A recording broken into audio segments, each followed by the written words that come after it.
Thank you very much. This is the last session for the day. The title for this last session today is The Development Under Carbon Neutrality Declaration, Contribution to Environmental Management to Climate Change. The JICA expert, Mr. Kawanishi Masato, is the moderator for this session, and we'd like to have a hybrid session in person and online. And we have 3 presenters. Now, Mr. Kawanishi, please start.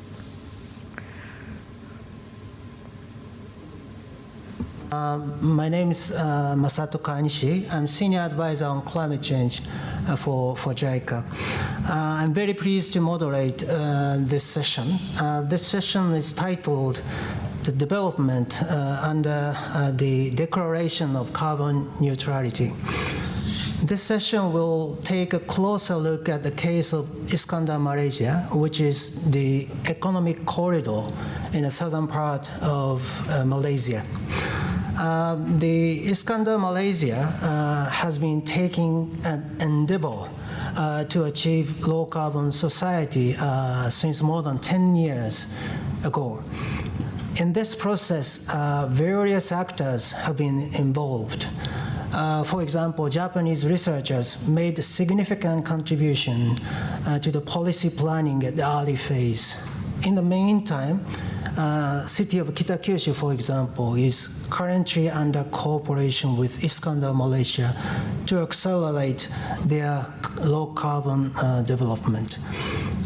We will hear the historical background and current status and future prospect of the development, so that we can understand what are the key enablers for the consistent pursuit to achieve low-carbon society. To this end, we have 3 distinguished speakers today. Our first speaker is Dr. Junichi FUJINO, Principal Researcher of the Institute of Global Environmental Strategies, IGES, in Japan. And the second speaker is Mrs. Kamisah Muhammad Ghazali, the Senior Vice President of the Iskandar Regional Development Authority of Malaysia. And third presenter is Mr. Takanori ARIMA, the Executive Director of Environmental Bureau of the city of Kitakyushu, Japan.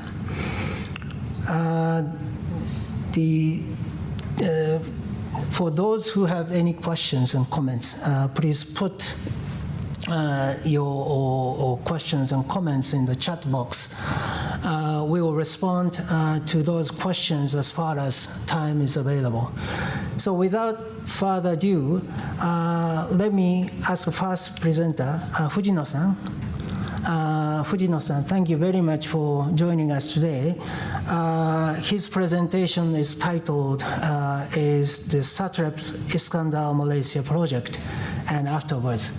Fujino-san, よろしくお願いします。ご無沙汰してます。よろしく。ご無沙汰します。Thank you very much, Kawanishi-san. Thank you very much inviting me to this very important seminar, and also the starting point to rethink about the role of the cities and also the clean environment. About this SATREPS project, start from the 2011 July to the 2016 March, almost 5 years, and now we look for the science and policies, good collaboration to make actions. And then, when we start this Iskandar low carbon society scenario development, low carbon is quite a new name for the Iskandar Malaysia, or also the Asian regions. And then now, then we try to explain about what is a low carbon society. So then we develop kind of these pictures, and then how we depict that it is today and tomorrow for the low carbon. And then we apply the kind of the scenario methodology for the to depict the quantitative way how the Iskandar can be zero carbon toward 2025. Because I'm belonging to the AIM project, Asia Pacific Integrated Modeling, and then we somehow good technology to use the simulation modeling to depict the economic, social, and then environmental situations at the national or global, also local scale. So we applied this methodology to the Iskandar, Malaysia, the quite interesting region in Malaysia, to look for the very great economic, also sustainable development. Then we also applied this kind of modeling, and then we finally developed kind of these scenario in 2012. And then we submit these results to the committee of the Iskandar Regional Development Authority in 2012, and then it also recognized at the not only the local level but also the national level. So these scenarios has a good impact not only the Malaysian level but also UNFCCC COP, COP16 or COP17, COP8. So due to the SATREPS project, we invite the very important officer from the Iskandar, Malaysia, to the Durban COP18 or also COP19, COP20 or COP21 to show their initiative, how the Malaysian local the stakeholder want to be low carbon to make the sustainable development. So this is a low carbon society blueprint for Iskandar through the SATREPS project. We depict the 12 actions that is already we developed in a national level in Japan in 2008. Also, we applied this methodology for the several Asian cities after the Iskandar, Malaysia. So this is kind of the history from the Doha COP18, or also we have a very lot of opportunity to show this good the result at the global level. I believe that this kind of the activity support the Paris Agreement. How we can develop kind of the local initiative to the 2-degree target, or now 1.5 degree target. And now this activity brings the many actors like Kuala Lumpur cities. So we use this methodology from Iskandar, Malaysia to the Kuala Lumpur through the UTM, University Technology Malaysia, Professor Ho Chin Shong. And so now we also invite Tokyo Metropolitan Government. Yeah, of course, Kitakyushu support the Iskandar, Malaysia, and many cities. And in the whole KL case, we invite the Tokyo Metropolitan Government because this KL has a lot of buildings. She has 2,000 buildings in a city. So we also apply the methodology that we developed in Iskandar, Malaysia, and then we identify that the building contribute up to around 50% of the total GHG emissions. And then we also have more detailed analysis, and then we identify almost the 80% electricity is used at the 20% of the buildings in KL.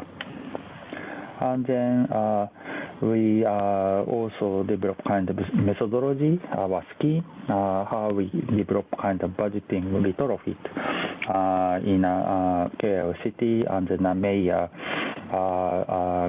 kindly decide that he will allocate the budget to do the energy efficiency retrofitting in KL cities for the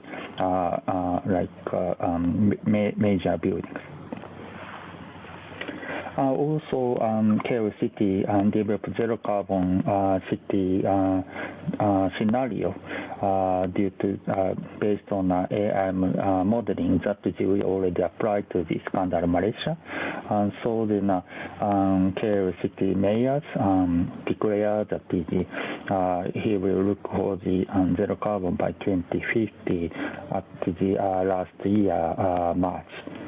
So this SATREPS project, even that finished at the 2016, this scenario has a good influence to the COP26. And then Professor Ho Chin-Shong kindly joined this seminar, and then we also invite Dato' Ismail. He was previously the chief executive of the Iskandar Regional Development Authority.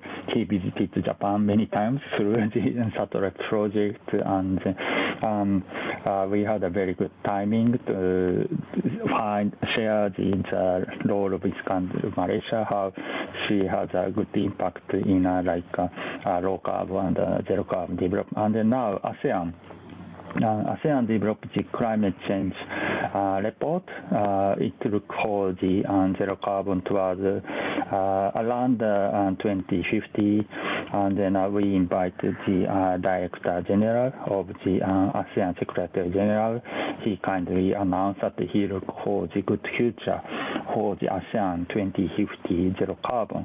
So this Iskandar scenario based on SATREPS has great impact, and then I hope we have a very good discussion today to have how we can find the good pathway beyond, and then how we look for the zero carbon for the Japan, of course Malaysia, Asia, not only zero carbon but also sustainable and then good life. So thank you very much. Thank you, Fujino-san. Yeah, thank you, Fujino-san. The Fujino-san today introduced the SATREPS project, so-called SATREPS project, the titled Development of Low Carbon Society Scenarios for Asian Region. This project was focused on the case of Iskandar, Malaysia. The JICA was very pleased to support this project together with JST, Japan Science and Technology Agency. This SATREPS project was implemented for 5 years since 2011.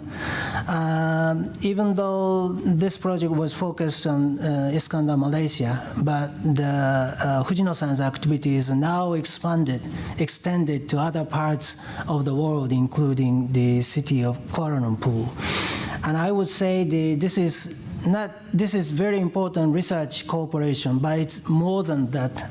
As Fujino-san mentioned, they engaged key policymakers and political leaders to make their cooperation more policy relevant. So thank you very much, Fujino-san. Please stay with us to the end of the session. We have the discussion session at the end, so please stay with us. So thank you very much, Fujino-san. Then let me move to the second presenter. Today, we are very pleased to have Mrs. Kamisah Muhammad Ghazali, Senior Vice President of the Iskandar Regional Development Authority. We look forward to hearing from you about the history and the current status of the low carbon development in Iskandar, Malaysia. Her presentation title is Iskandar, Malaysia, Low Carbon Development. So, Kamisah-san, may I call you Kamisah-san? Thank you. Okay, then Kamisah-san, floor is yours. Thank you.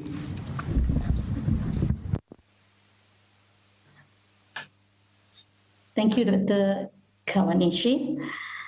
Good afternoon to our esteemed moderator, speakers, ladies and gentlemen. My utmost gratitude to the organizer for the opportunity to speak at the JICA Clean City Initiative Seminar. Well, climate change is indeed a global issue that requires commitment of all nations to play their parts and take actions to mitigate the adverse current and future impact. So today, I will be sharing on Iskandar Malaysia low carbon development. It's actually very, very good to, finally see Dr. FUJINO after so many years. And good to see that everyone is healthy. Okay, let me just share a bit about Iskandar Malaysia. Iskandar Malaysia is an economic region at the southern part of Peninsular Malaysia.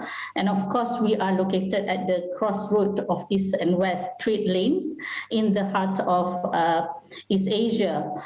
The current development covers an area of 2,217 square kilometers.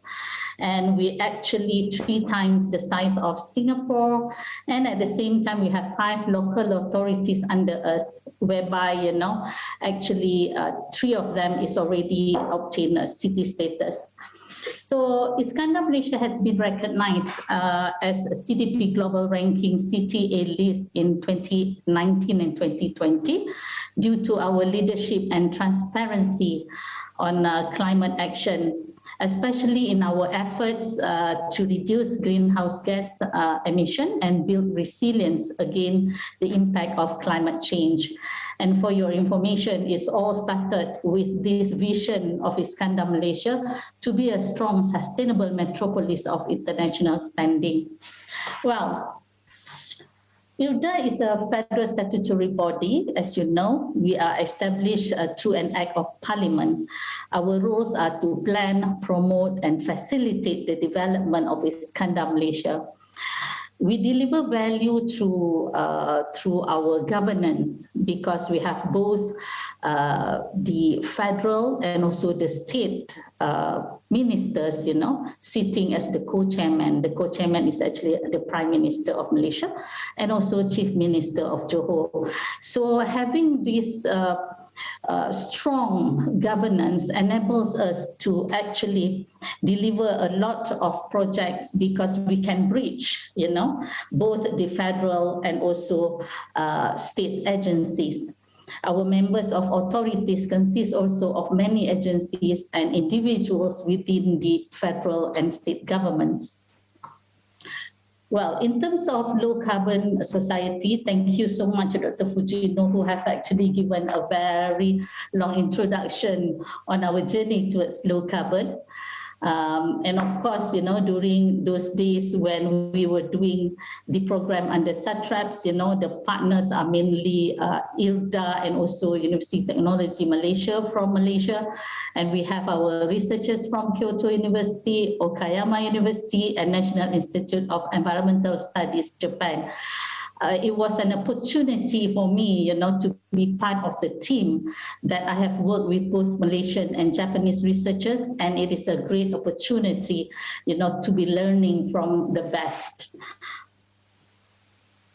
Well, our journey towards low carbon, as Dr. FUJINO have mentioned, started in 2009 with Malaysian aspiration, towards voluntary reduction up to 40% in terms of emission intensity.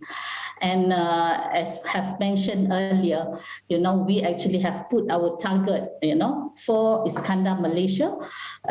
We are committed to reduce our carbon intensity by 58% by 2025. Well, I think we have actually have a good opportunity of sharing our experiences and gain knowledge from many experts, on climate change through our participation in COP. And recently, we have actually launched our GHG inventory for 2019 at IGES and also UTM side events at COP26 in Glasgow. Well, charting Iskandar Malaysia low carbon and sustainable environment. Iskandar Malaysia, for your information, is the first cities in Malaysia and can be considered pioneer in Malaysia to use and comply with an international recognized standard, that is the Global Protocol for Community Scale Greenhouse Gas Emission Inventory, or better known as GPC. And this is only possible, with close relationship, working relationship with federal government and state government, and working hand in hand with our local authorities. Sorry. Well, low carbon agenda has been embedded in many of the state and local authorities' policies. Well, the Johor state government is committed to promoting sustainable development with the launching of Johor Sustainable Development Plan 2030. Low carbon elements were incorporated in the plan, with a specific mention on sustainable and low carbon mobility. The Johor Structure Plan, for instance, has also mainstreamed state sustainability agenda through low carbon communities and disaster resistance. Further, at regional level, Iskandar Malaysia is guided by its comprehensive development plan that outline a holistic ecosystem that promotes economy that improve social well-being and reduce the impact on the environment. Through this plan, we challenge ourselves with sets of targets that by 2025, we shall achieve 58% reduction in terms of emission intensity to GDP. While at local level, the district local plan for Johor Bahru and Kulai have also highlights the application of low carbon in district planning and development. Well, this far, we have actually completed 60 programs and 214 programs are currently ongoing.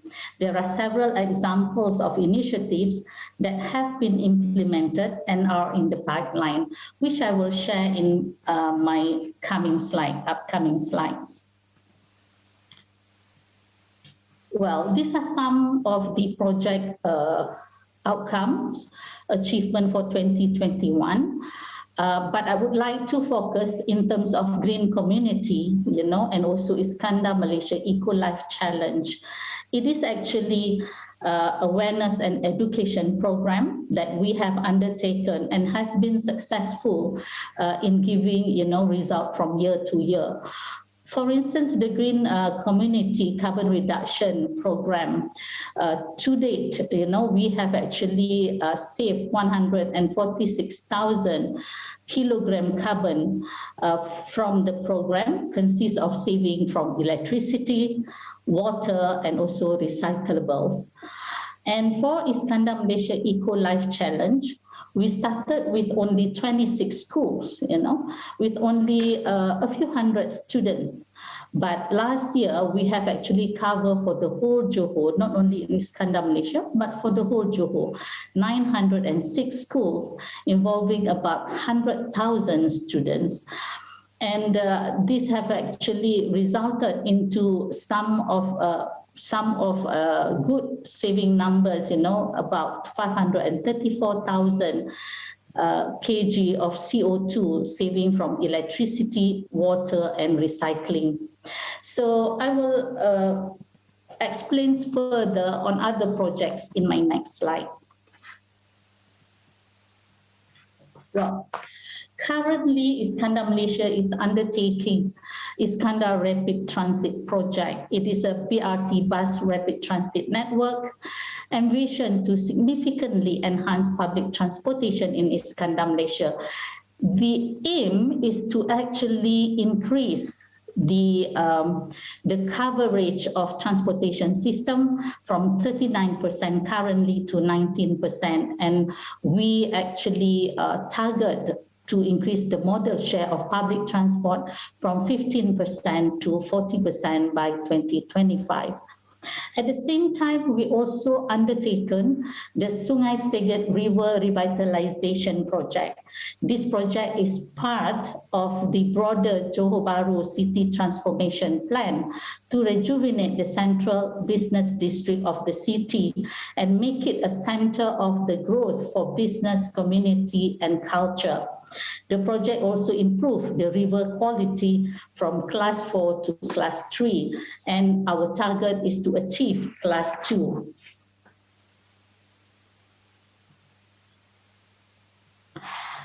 And in promoting renewable energy, we have delivered the first floating mini hybrid project in Asia through city-to-city collaboration with Toyama City. 1 kilowatt hour generated is used for the ticket booth office, including aircon, PC, lighting, and fan for 8 hours operation. Continuous efforts are undertaken to promote renewable energy through several partnership and promotional activities, as we recognize the importance of such project in delivering GHG reduction target.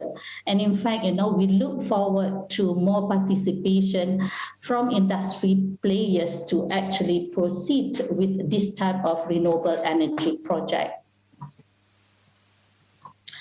Well, we also look into accelerating, district energy, which is expected to deliver further reduction in GHG emission and accelerate the adoption of district energy in the region. We have actually completed a pre-feasibility studies to evaluate the potential areas and policy readiness for implementation. This is done under the C4All platform through partnership and technical assistance from various experts around the world.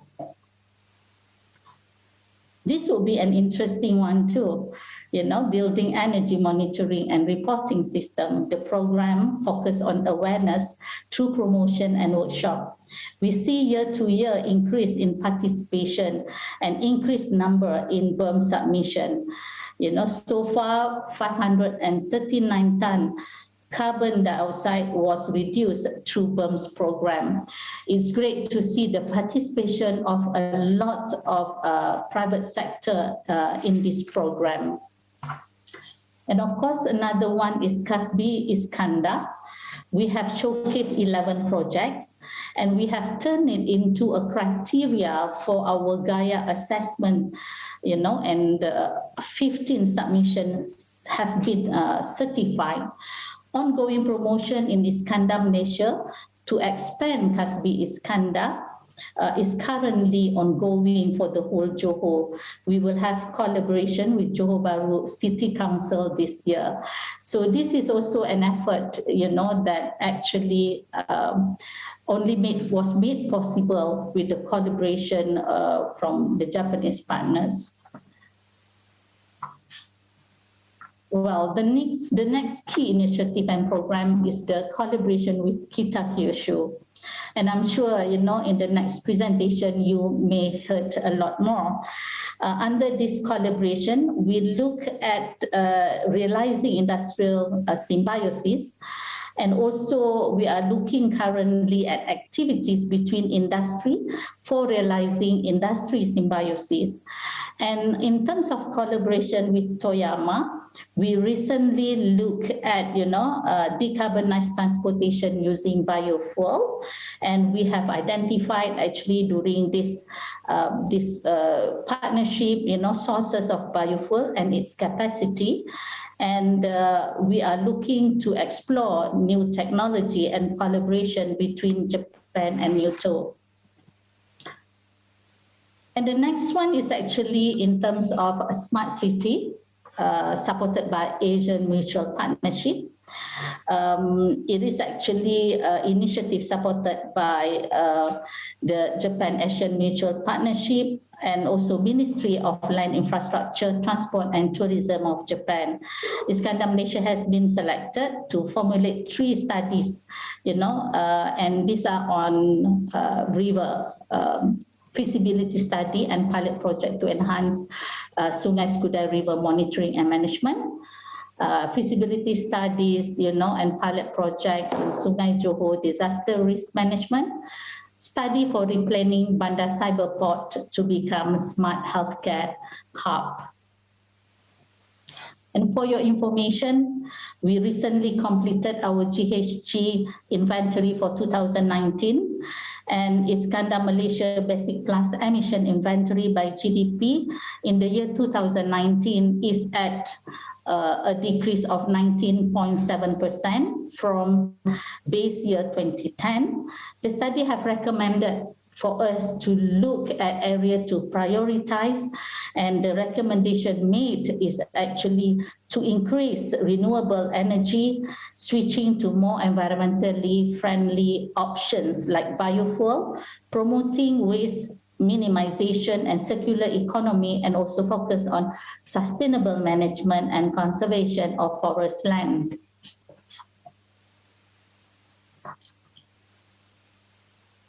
Tremendous efforts have been made by 5 local authorities under Iskandar Malaysia in addressing climate change in Iskandar Malaysia with the adoptions of LCS Blueprint for 2025 and the Low Carbon Society Action Plan 2025. More than 60 programs completed and 214 ongoing. From the analysis of GHG emission among 5 local authorities, Johor Bahru contributed the highest, followed by Iskandar Puteri, Pasir Gudang, Kulai, and lastly Pontian. Well, I'm pleased to share that in 2020, as I earlier mentioned, that we received score A on leadership, the highest band in CDP cities reporting. This is the 2nd year that Iskandar Malaysia has made it to CDP cities A list for its leadership and transparency. And despite the pandemic in 2021, Iskandar Malaysia still remains in the highest band score for leadership. And of course, other than that, in terms of international recognition, there's a few that we probably need to mention, especially when we are actually selected as one of the 10 cities and regions globally in the Climate Summit 2014 at the United Nations. And we are also, JICA members. And the most important thing to us is that our LCS blueprint template has been replicated by other cities such as Kuala Lumpur, Putrajaya, and Pengerang, and also Semarang, Indonesia.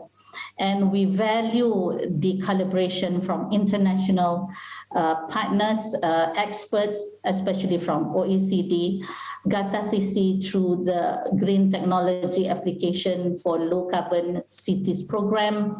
And of course, recently we signed an MOU with ICLEI, AEPW and ICLEI in terms of developing plastic waste-free city in Iskandar, Malaysia. And of course, in terms of smart integrated mobility, we recently we received a grant, from Prosperity Fund under the UK Foreign Commonwealth Office, working with UK partners in terms of moving forward on smart mobility. Well, moving forward, the commitment of Malaysia itself, is so important. The recent announcement expressed Malaysia aim to become a carbon neutral nation, and consistently we are also moving towards that. This year, IRDA is preparing our climate action plan under the review of our low carbon blueprint, that covers both climate mitigation and adaptation. With the commitment of all stakeholders in Iskandar, Malaysia, we are progressing towards Malaysia's commitment to Paris Agreement, as well as latest national aspiration in reaching carbon neutrality earliest by 2050. Well, we'll continue our commitment and efforts to reduce our emission intensity by 58%. And we offer ourselves, as the low carbon hub for the region. And we will continue to build climate awareness and continue to contribute to international effort to strengthen collaboration and action to climate change. So we acknowledge Malaysia's commitment and will continue to support the carbon neutral, the vision towards carbon neutral nation. And we hope that, we are able to contribute to the community, towards zero carbon. So thank you very much. And I look forward to a more knowledge sharing and engagement in the future. Thank you.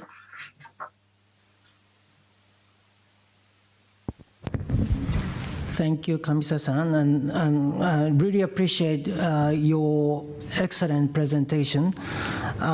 Your presentation indicates that the aspiration is getting higher and higher, but the efforts to achieve the aspirations have been never compromised. And for achieving the low carbon society, the Iskandar Malaysia has been implementing a number of projects and programs with different kinds. And also Iskandar Malaysia is promoting international collaboration. I imagine you pay a tremendous efforts to orchestrate those efforts. Thank you very much once again. Then let me move to the third presentation. Today, we are here in Tokyo in this venue, and then we have the pleasure of welcoming Mr. ARIMA from the city of Kitakyushu here in this venue. Mr. ARIMA is the director of the Environment International Affairs of the city of Kitakyushu. Thank you very, very much for traveling all the way to Tokyo despite the difficult circumstances of today. And then Mr. ARIMA is going to present about the global expansion of decarbonization by Kitakyushu through intercity collaboration. Thank you very much, Mr. ARIMA. Please start. Thank you very much, Mr. Kawanishi, for your kind introduction. I am ARIMA. I am the director of the international section of the Environmental Department of City of Kitakyushu. Thank you very much for this valuable opportunity for me to present about our activities. On behalf of the city of Kitakyushu, I would like to deeply appreciate this invitation to the host and the JICA. First, I'd like to briefly introduce our city of Kitakyushu. As you can see on this map on the left-hand side of the screen, which is a map that we use often to introduce our city. City of Kitakyushu is in the midpoint, geographically speaking, between Tokyo and Shanghai. And then we are geographically close to the rest of Asia. And then since around 1890, ports for trade and the railways developed very well in city. And in 1901, the very first Japan's state-run steelworks and Yahata steelworks were launched, and then with that as a trigger, we became one of the 4 biggest industrial zones and led high economic development years in Japan, we are still one of the most represented manufacturing clusters. And then in the 1960s, pollution became a very severe and serious challenge. And then citizens and business corporations and administration unitedly overcame this challenge of pollution, and we are now enjoying once again a very clear blue sky. And the power of citizens, which supported this overcoming of the pollution problem, became part of our DNA. And since the 1990s, and we became one of the representative environmental town, and then we made environmental protection and economic growth compatible through development of the technologies of recycling and recycling industries and energy efficiency and resource savings.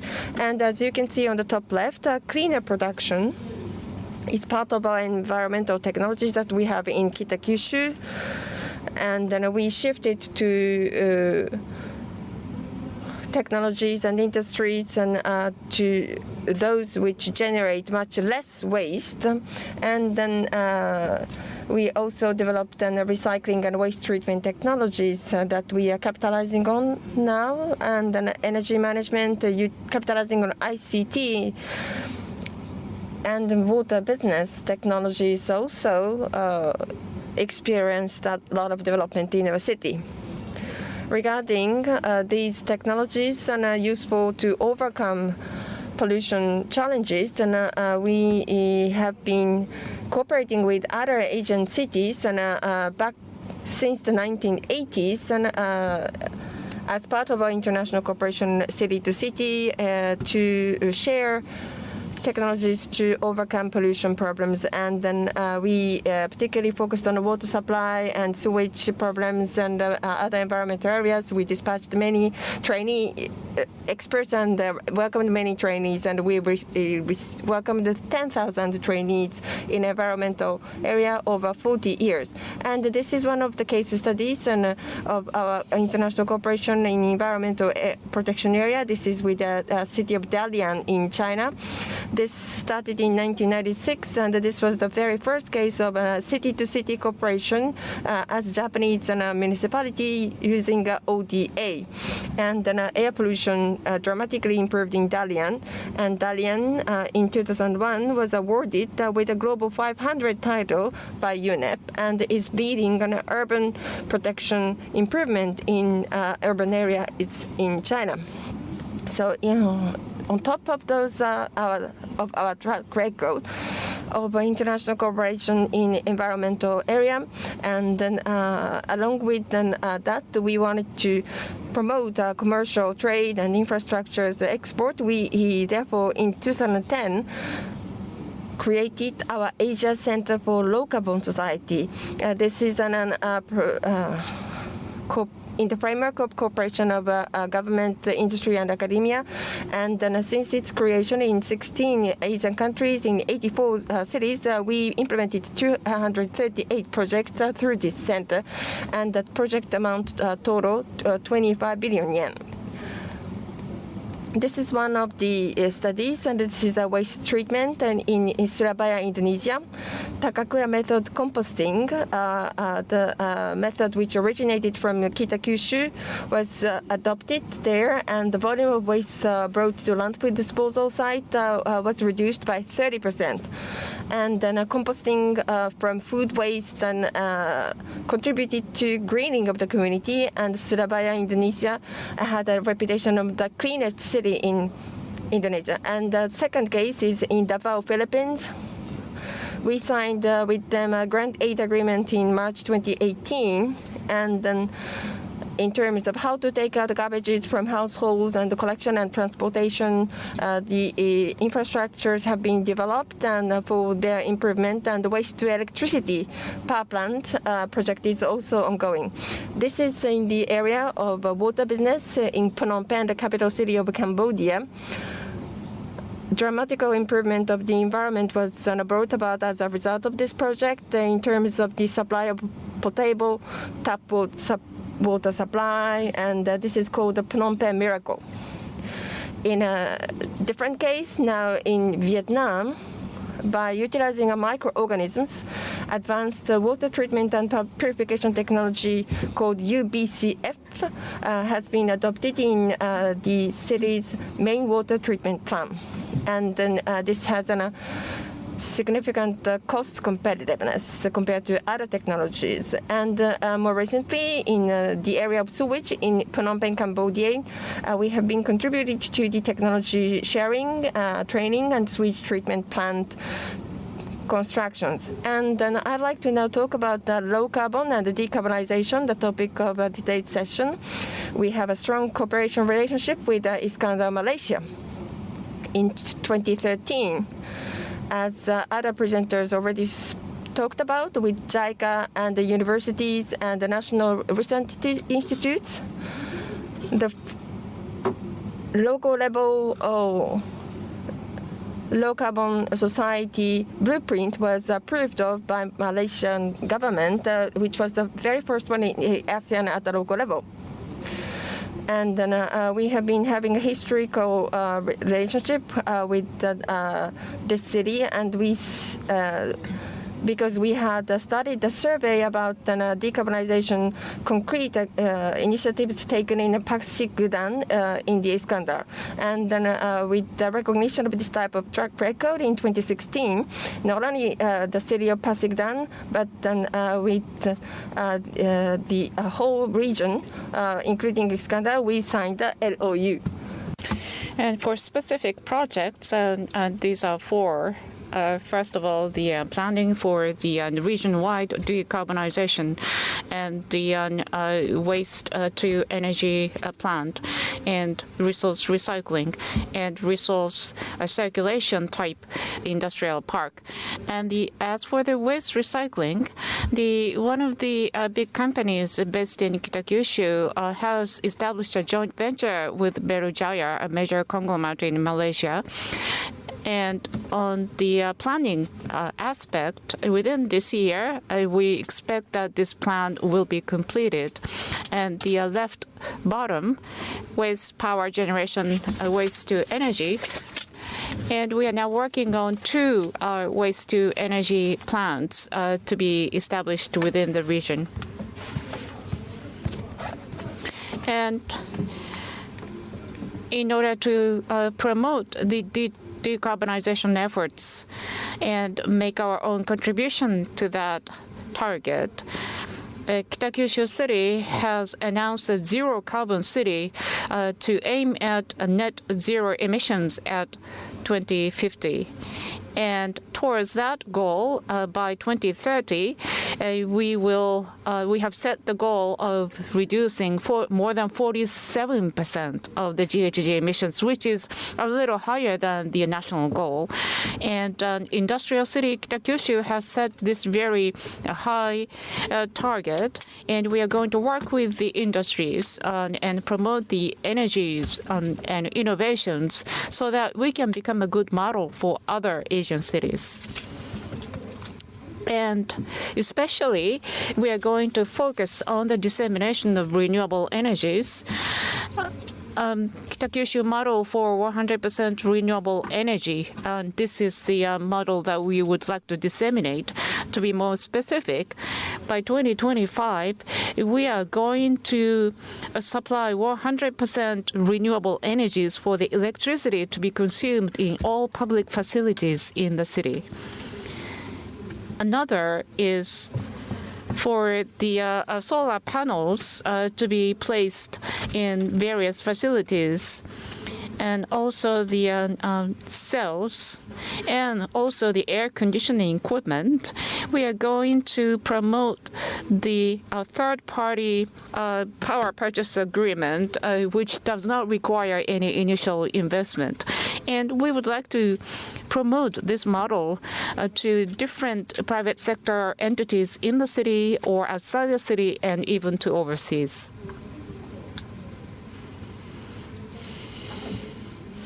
And our efforts for low carbon or decarbonization, this target setting is not just about the city, but also our activities overseas.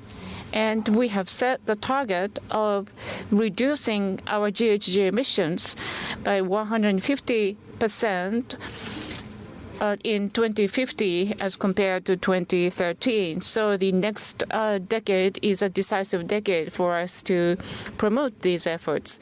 So this is the vision of our efforts going forward. The zero emissions from waste management plus zero carbon. So we are going to aim to achieve 2 zeros. But at the same time, the Kitakyushu city would like to grow economically. So this will be the combination of our vision for the future. For concrete projects, let me refer to only 2 here. One is something that we already started investigation in Haiphong City in Vietnam. And starting this year, with the support of the Ministry of the Environment, we are going to promote this on RE100 Kitakyushu model. And last year in November, this was, referred to as the only specific project mentioned in the Memorandum of Cooperation signed between the environment ministers of the 2 countries. And we hope that this kind of activity will be a model for developing industrial park, which is environmentally friendly in Vietnam. Another is the resource recycling of marine plastic waste in Thailand. And we are working on this with UNEP. And to be specific, we collect the plastic waste, which is generated in the island, tourist destination island, and we are going to extract oil or convert it into carbon and to be used in hotels and the shipping companies. And by reducing the plastic waste, that will contribute to decarbonization society. And this year, there is a think tank in Switzerland called Horizis, and this Horizis is going to hold the large-scale international conference and exhibition in Japan, in Kitakyushu, and 400 entities are going to participate, it is said, and we'd like to utilize this opportunity so that we can send out our own message on decarbonization and green growth. And this slide shows how our efforts are being evaluated. And in 2018, we were chosen as the only Asian regional city as SDG model cities by OECD. And we also were selected as one of the SDGs future cities by Japanese government. And in New York at the UN high-level political forum, our mayor was able to talk about our efforts. Thank you very much. And with JICA, we concluded the Memorandum of Cooperation in February 2013.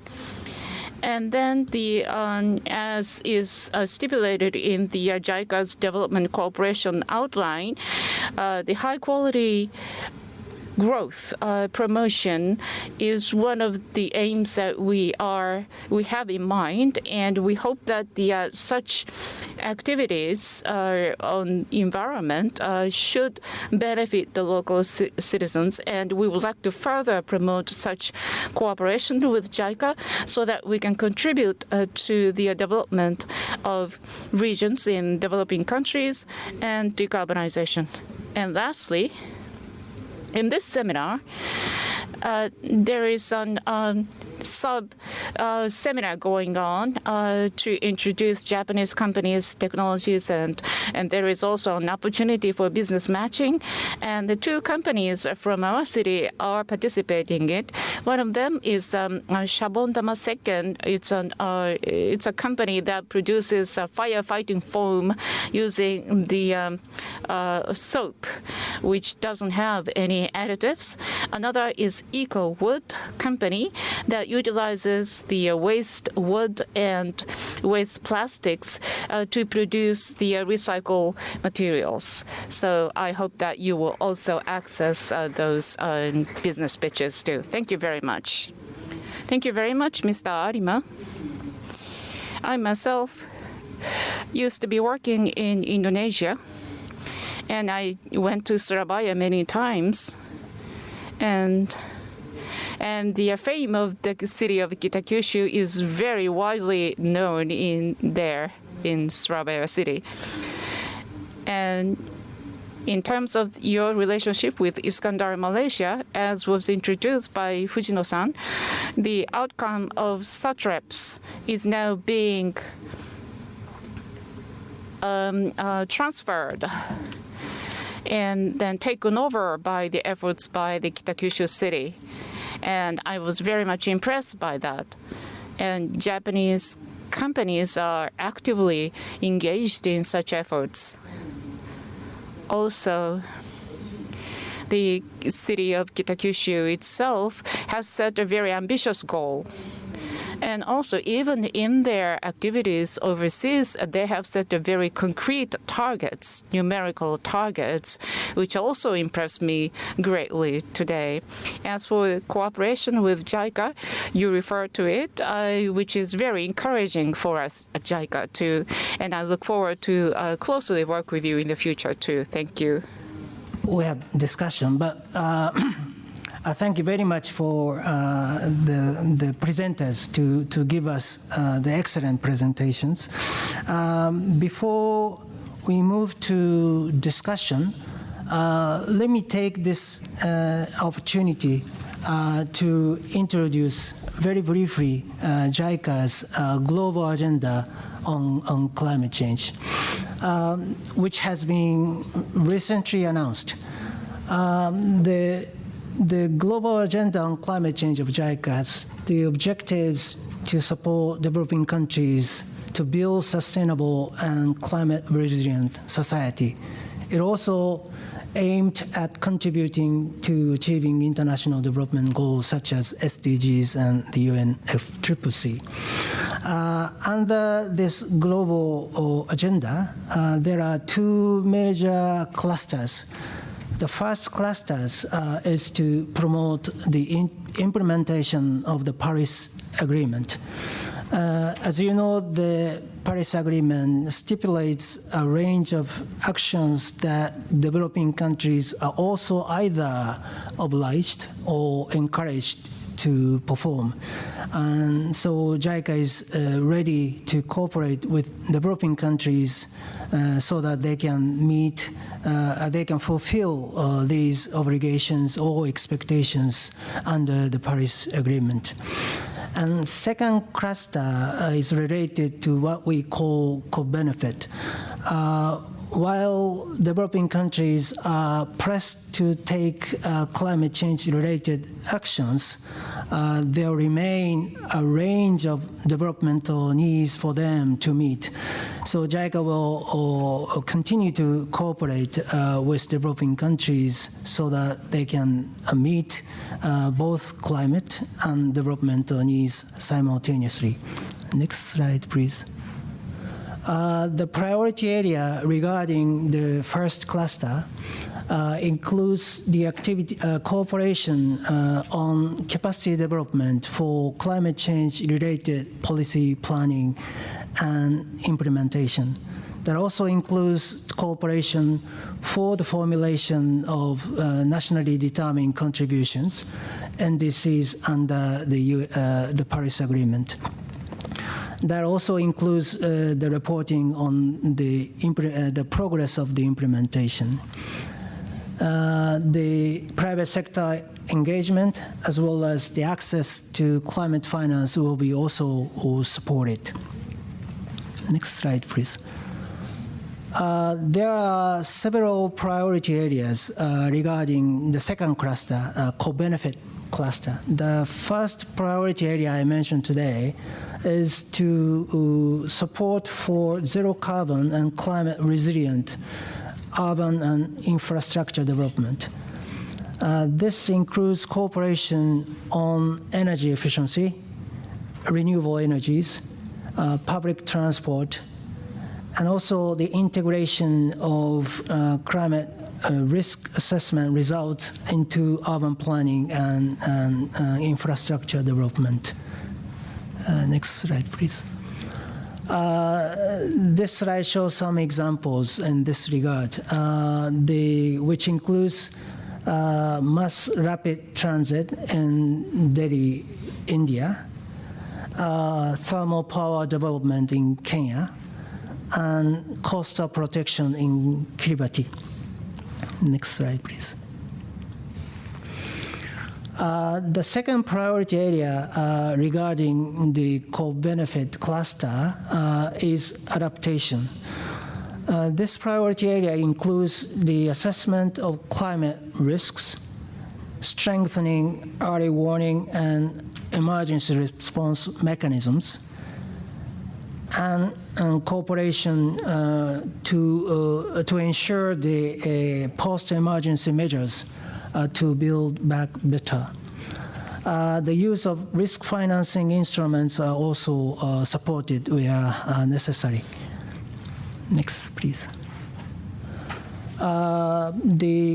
This slide shows some examples. The photos above indicate the case of our cooperation with Bangladesh, where we support the improvement of cyclone preparedness by strengthening their meteorological observation systems and constructing multipurpose cyclone shelters.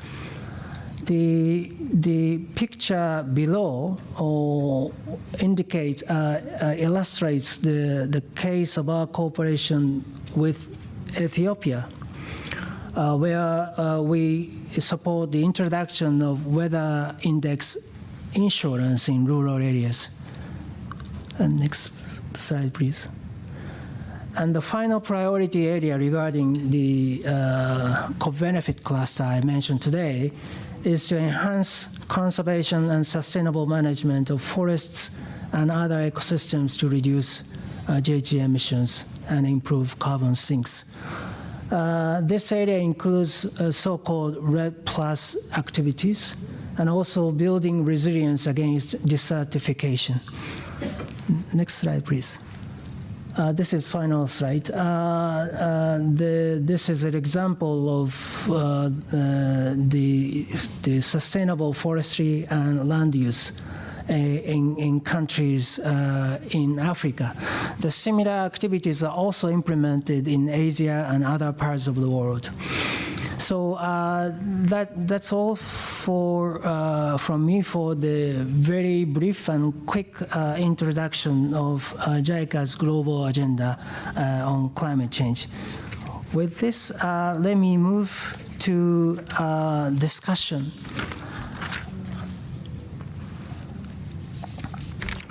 I have some questions to three presenters today.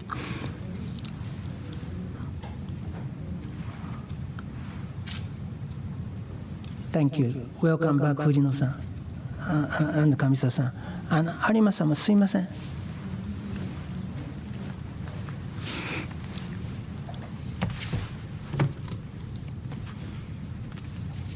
Once again, thank you very much for the excellent presentations. My first question goes to Fujino-san. Thank you. Fujino-san, so let me ask a question in Japanese.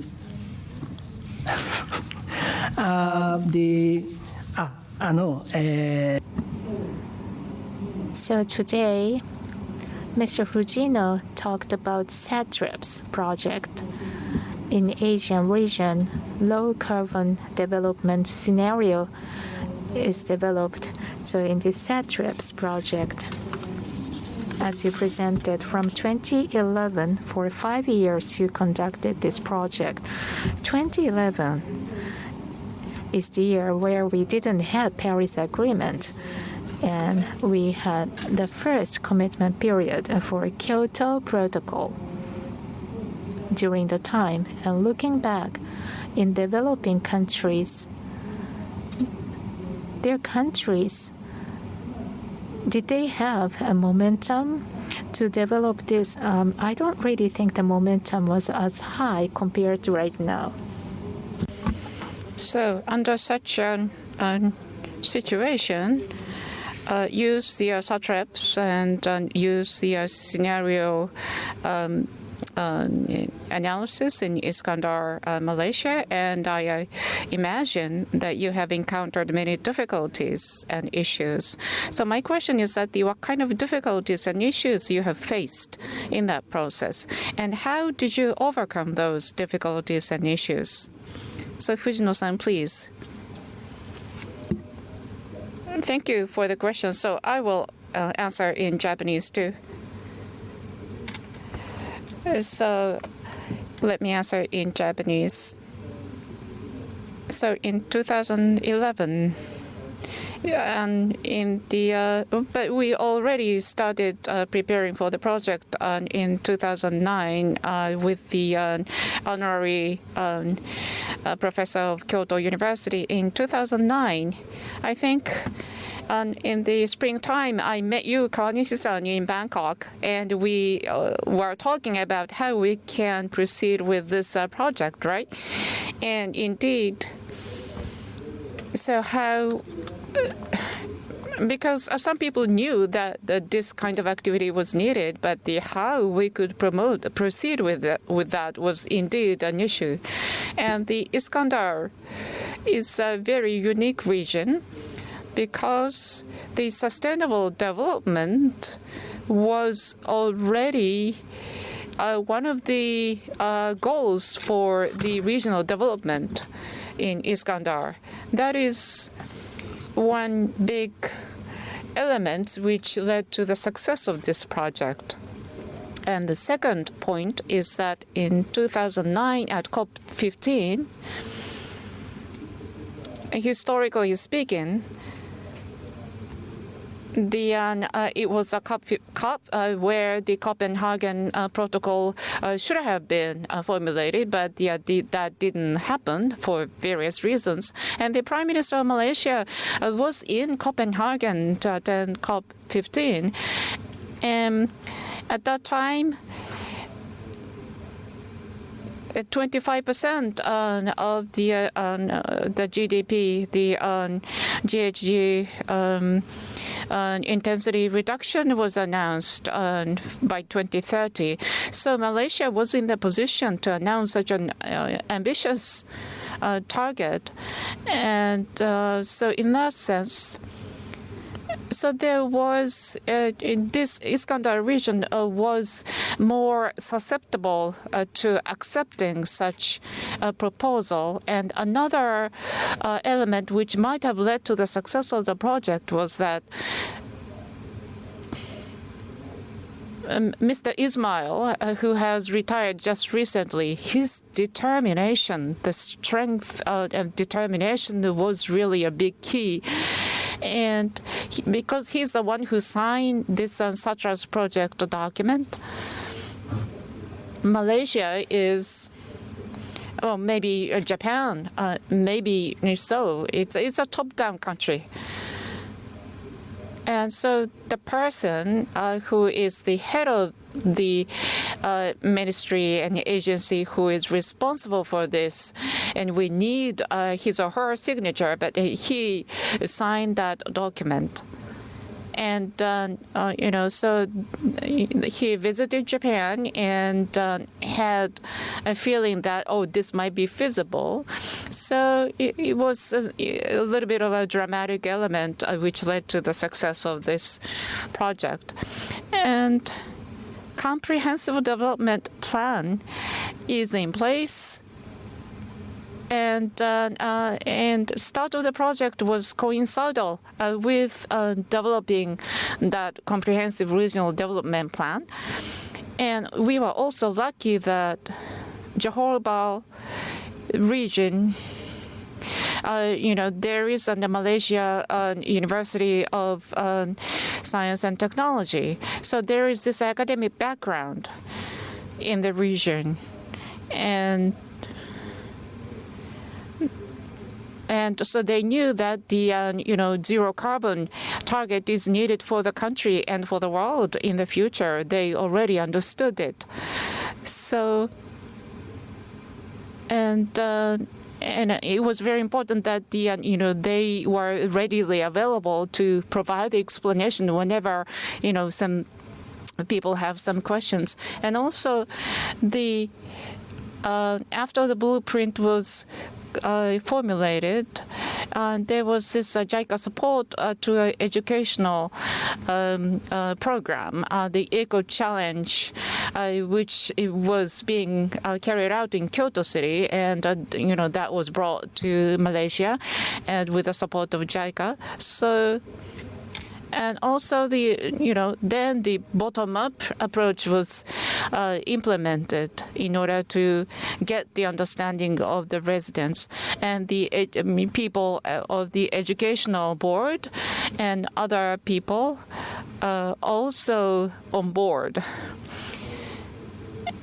And they visited the Tokyo and Kyoto to look at the kinds of education on the environment and low carbon in Japan, and they decided that they also wanted to do that. And that's how, we were able to spread the supporters.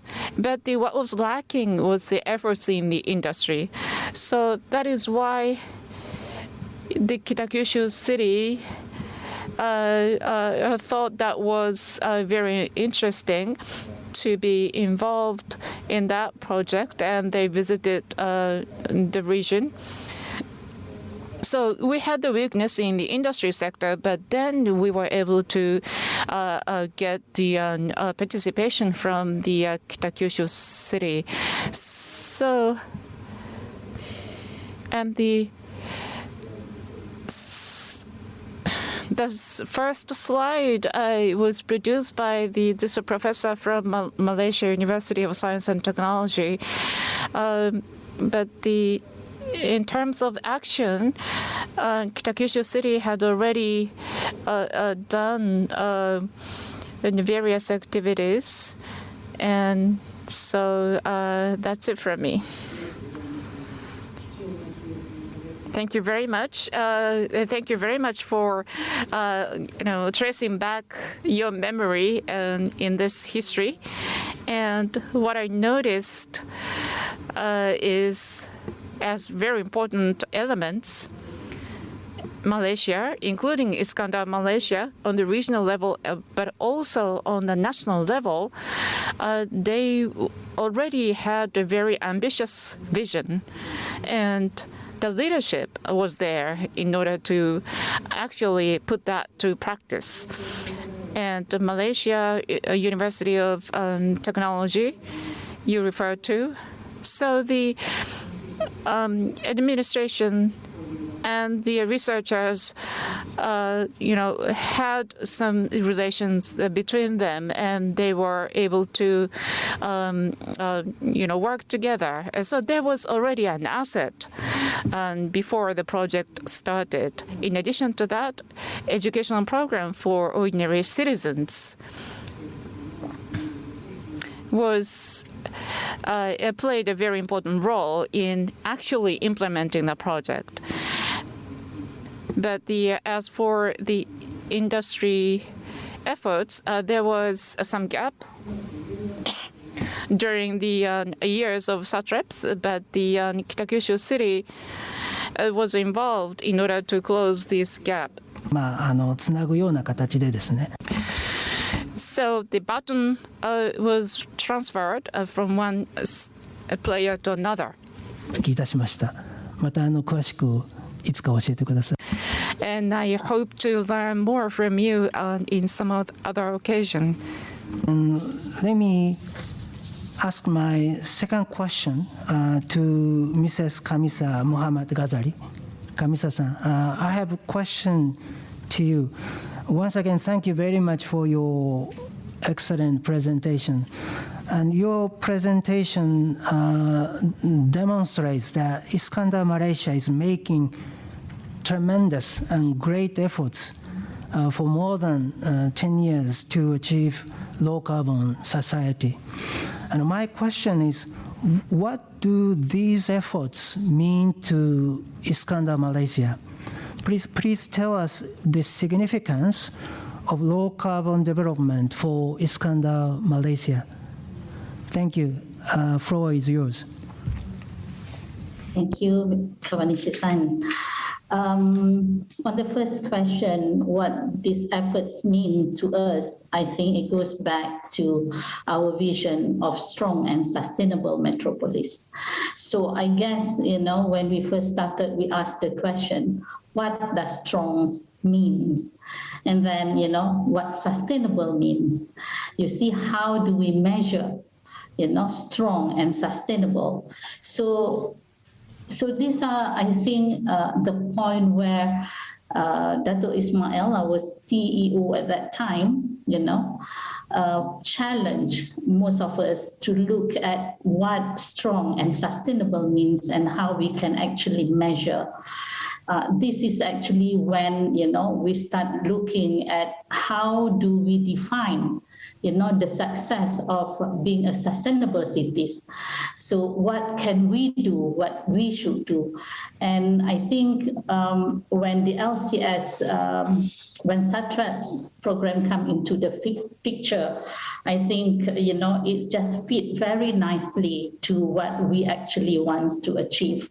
So I think we know for a fact that, it is important to actually embrace low carbon society, low carbon lifestyle, but how do we get the rest of the people, the community, to embrace the same thing?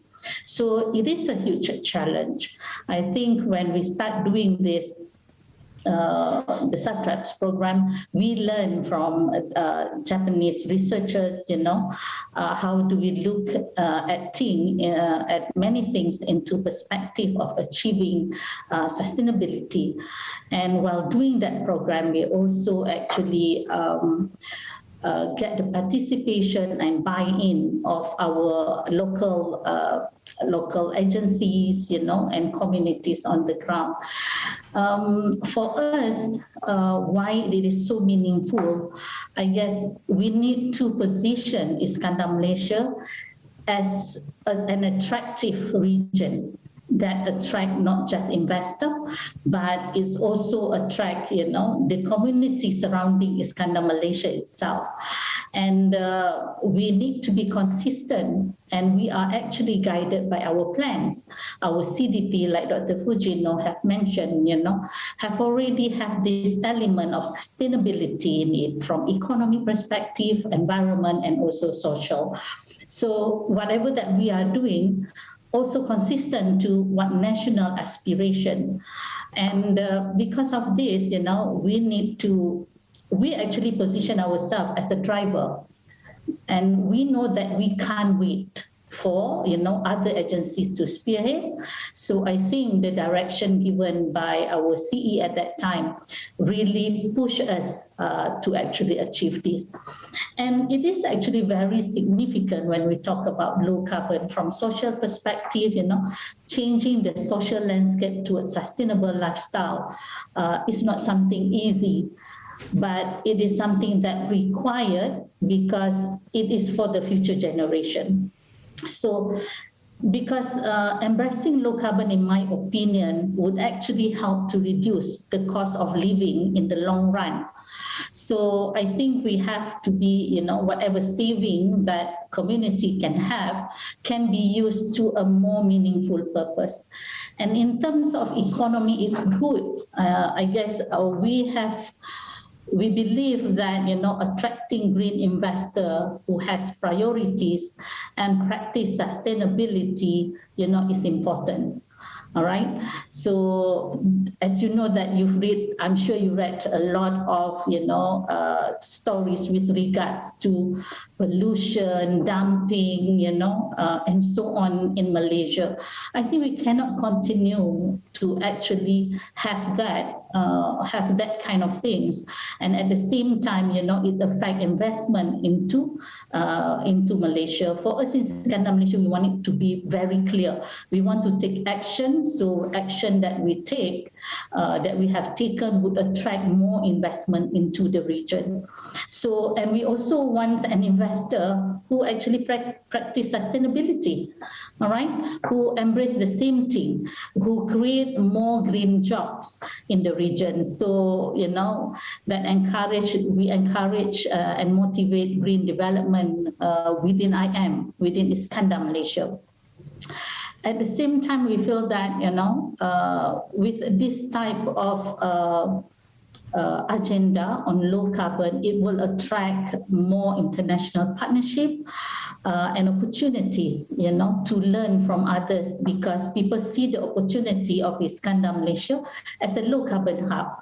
This is where they can actually test new technology, work in partnership, because we put great interest into low carbon. So I guess that mainly what I could think of at this point.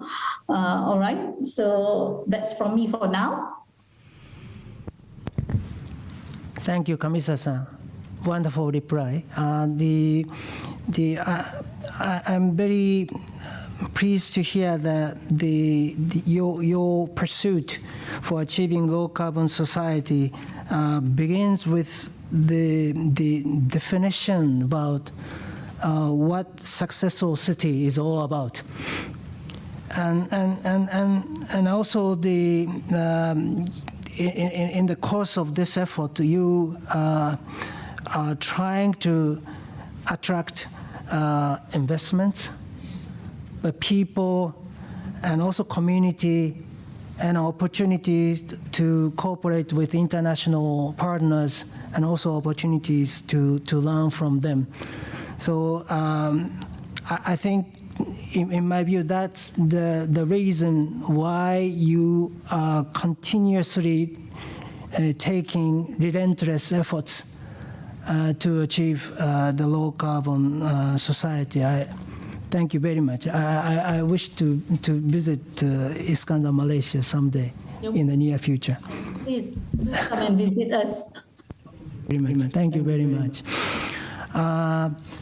それではすいません。次の So now, this is my next question to Mr. ARIMA. Thank you very much today for your participation once again. Thank you very much. In your presentation, you talked about Kitakyushu City, how you are rolling out actively overseas project of the climate initiative.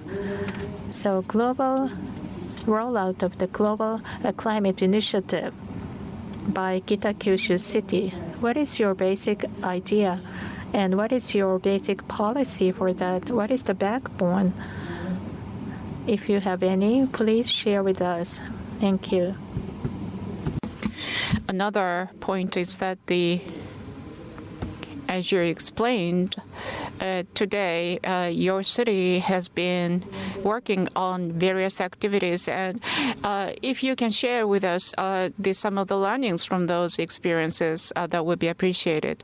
Yes, thank you very much for your questions. And we are a local government that is working, which has a direct contact with residents. The basic policy is that we will do whatever we have to do at the request of international organizations. But that doesn't explain very much. But as I explained before, climate action, of course, when it comes to curtailing the emissions, and we then talk about how we can control the behavior. But we have this concept of virtuous cycle between economic development and the environment. So I talked about 2 zeros, zero emissions, and the and zero carbon. So the point is that how we can work on that together with the industrial sector. And the city's basic plan is, the vision is to create a local community where residents can have a fulfilling life. And this is the vision of the Kitakyushu city, which was actually proposed by our citizens. And it is very close to the spirit of SDGs. But this vision, city vision, was created in 2004, so 10 years before the SDGs were adopted. So this is the basic concept upon which we are thinking of how we should do the international cooperation. And another question, as I reflected on the history of the city, the local governments have their own unique issues. For example, there is a gap in the information collection, and also because the people change in the local government, so it's very difficult to nurture the human resources who are versed in a particular field. So, and in terms of how we promote the international cooperation, I think leadership is really important, as Fujino-san said. And as we explained before, in the Surabaya in Indonesia, in the last 10 years, it's become a very clean city, as I show in the Surabaya this slide. And Mr. Dismaya, who is the mayor, who has been a leader for many years, and now he is a minister in the central government. And the Davao City, who is now running for the vice presidency in the elections.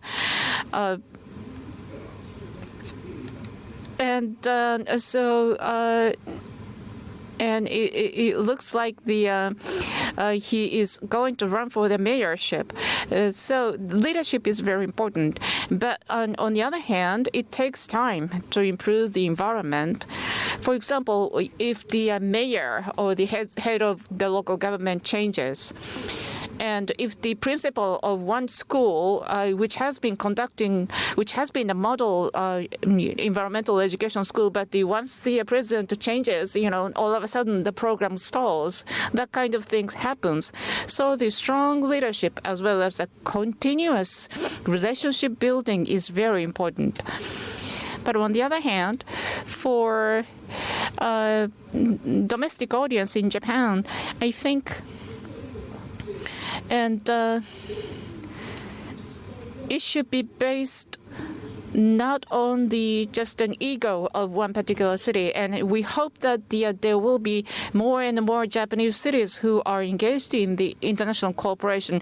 But the cities may be reluctant to do it because, the direct outcome is kind of hard to see for the city itself. So it's very important to make that outcome visible. And I'm not talking about the delivering money by doing the international cooperation. And there are many different ways to make such city-to-city international cooperation more visible. And if we can make it visible that such city cooperation is going to lead to the national interests, then that would be very good. Another aspect about the Japanese environmental issues, pollution and biodiversity, and also the lower carbon or decarbonization. And in the last 50 years, we have set a series of these environmental issues one by one. But now, in developing countries, they are facing all these different environmental issues all at once. So that's the difference. And so this seminar was a very informative for me too, myself. So this environmental issues are multi-layered. And if in any way Kitakyushu can be useful, that would be really appreciated. And in the future, we would like to work on the human resources development and also menu development, which is now being conducted in Davao City. And we have received many proposals, including this one, and we hope to extend our help and support to the extent we can. That's it from me. Thank you very much. Thank you. ARIMA-san. It was a very powerful reply. So zero carbon and zero emissions plus economic development. So the pursuing these three pillars at the same time. And the basis for that is the concept which came out from the local residents. And you also said that in Japan, we have been working on these different environmental issues in the last 50 years. But in developing countries, they are facing these different issues at the same time. And I really agree with you. So that means that the solutions need to be multifaceted and multi-layered. And multi-layered, multifaceted support is needed. I agree with you. Thank you very much. I'm afraid time is almost up. In fact, time is up. Let me wrap up this session. One of the common threads across three presentations I noticed is 3つのプレゼンテーションを伺いまして、共通なのは ever increasingly higher aspirations. And then in this process, but however, as Arima-san mentioned, there is no easy and quick fix, and no one can solve everything alone. And then the three presentations indicate the value of the collaboration among different actors. The actors join forces to innovate practices and approaches. And those collaboration actually resulted in the accumulation of the experiences, knowledge, and human resources and technologies. And that will further enables the further scaling up and spreading out of the low carbon development activities. And in this respect, JICA, I really hope JICA will continue to catalyze this type of cooperation further to achieve the common goal. Thank you very much for joining the audience. And also let me once again convey my sincere and greatest appreciation to the three presenters. Thank you very much. Please give them a big round of applause. And with this, I'd like to close this session, and back to you. ご登壇の皆様、参加者 Thank you very much for all the presenters and participants.